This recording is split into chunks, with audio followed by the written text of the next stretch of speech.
Nous allons donc voir ensemble comment effectuer ou saisir un virement interne.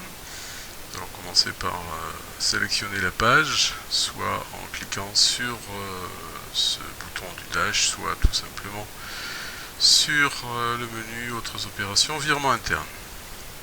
Nous arrivons sur la page qui a la structure que nous avons déjà vue, et nous allons enregistrer le virement dans la partie inférieure. Donc la date de virement, on va dire que on a par exemple le 3 janvier un virement de la part de la banque Intad sur la caisse qui est une caisse de répartition pour Intad qui est FCG Intad, fonctionnement général Intad, qui va donc aller prendre à la banque 2000 €.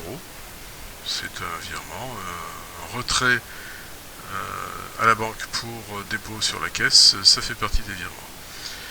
Donc on va mettre comme libellé ce que vous voudrez. Moi je mets en général l'approvisionnement, minuscule, approvisionnement caisse, pour la structure qui est FCG Intad, que je vais tout de suite stocker dans les attentes d'enregistrement. Et pendant que j'y suis, je vais tout de suite faire l'opération suivante avec le même formulaire. Sur l'opération suivante, on a de cette caisse FCG Intad qui vient d'être approvisionnée. On va dire que par exemple, on va approvisionner la caisse GEPSI, Gérontopsie, d'un montant de 200 €. On va laisser le même libellé, et cette fois par contre, on va choisir le libellé pour la structure qui est GEPSI. Voilà, donc nous mettons ça également dans la partie du milieu, on vérifie que tout va bien. On voit qu'au niveau activité, bien sûr, ça a été rajouté automatiquement. Ça ne correspond pas à une vraie activité, c'est une activité entre parenthèses compta, ce qui veut dire que c'est en fait une simple écriture de gestion. Et on envoie ça à la base de données, et effectivement, on voit que nous avons... Alors là, on va avoir en fait 4 opérations. C'est vrai qu'on n'en a fait que 2, mais même en mode simplifié, on va avoir que 4 opérations parce que la première correspond à la dépense sur la banque, 2000 €. C'est la sortie d'argent. La deuxième correspond à l'approvisionnement de la caisse qui est donc de 2000 € en recette. Et puis ensuite, on a la deuxième opération qui en fait est scindée elle aussi en deux, où on a donc une sortie de 200 € de la caisse FCG Intad et un approvisionnement bien sûr de la caisse GEPSI de 200 €. Voilà.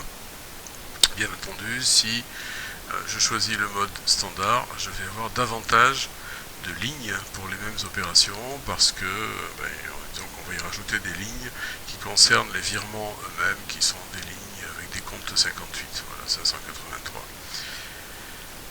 Profitons-en peut-être pour voir que les pièces qui correspondent, je repasse en mode simplifié, c'est aussi simple, c'est le cas de le dire, les pièces qui correspondent au transfert commencent par T, et que là nous avons également la structure, la lettre qui se trouve ici dans le numéro de pièce qui correspond à la structure. Celle-ci c'est GEPSI, ici la lettre L c'est FCG Intad.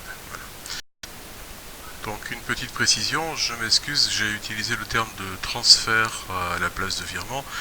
J'ai été obligé d'utiliser ce terme anglais pour la première lettre pour ce qui concernait les virements, puisque le V était déjà pris par les ventes. Donc pour des raisons techniques, en fait c'était un peu compliqué de faire autrement. Donc j'ai choisi T, ce qui m'a fait parler de transfert, mais bien entendu je voulais parler de virement.